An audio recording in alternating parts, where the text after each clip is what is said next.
Magandang umaga sa inyong lahat po, no? Ngayon ay araw ng Martes. Kaya maaga tayo gumising ka good vibes kasi may pasok pa mga bata, no? Tulog pa po sila. Kaya tayo, bago mag-umpisa ang ating araw, makapag-higop muna ng salabat, pampaganda ng boses ba. Ayan, no? Wala akong maisip na content eh. Ayan.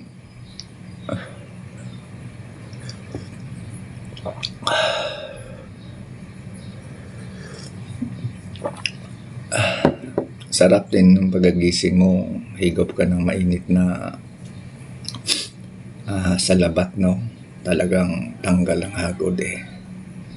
Masarap sa pakiramdam, no? Talagang yung init ba, abot hanggang dito, no? Yun. Naalala ko tuloy yung magkaibigan, no? Nagkakape sila eh. Yung isa, dali-daling umigop ng kape. Sus, anong nangyari? Sobrang init. Nalunok ka agad eh. Umabot dito sa may tiyan. Biglang napaluka eh. Ikaw ba naman pag humigop sa ng mainit na kape, talagang iyak ka talaga na tulo ang luha eh. Tapos sabi ng kaibigan, "Oh, ba't nakaiyak ka?"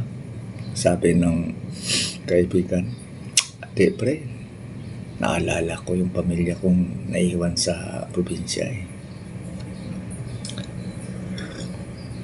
Maya-maya, umigop din yung kaibigan eh. Sabi, "Boyset, hindi mo naman sinabi na mainit to, kaya pala nakaiyak ka eh." So much for that, mga ka-good vibes. Magandang umaga ha.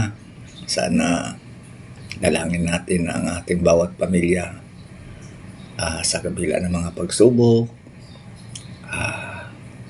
Ating Panginoon naman ay sobrang bait, no? Sa kabila ng ating pagkakasala, no? Tayo pa ay niyakap, minahal, at higit sa lahat, hindi tayo pinabayaan. So, in this Lenten of season, sana yung ating mga gawain na hindi maganda, bukas-bukasan, at higit sa lahat, iba pa rin yung mga ka-good vibes, no? Yung magpatawad, kasi nga once tayo magpatawad, no, ang sarap ng pakiramdam. Kaya lagi kong sinasabi sa akin sarili, always be good vibes even though others not, no? Kasi nga napakasarap mamuhay kung tayo po ay nasa tahimik, no? Hindi man ibig sabihin na isolated tayo, kundi there's a peace of mind at a big heart, no?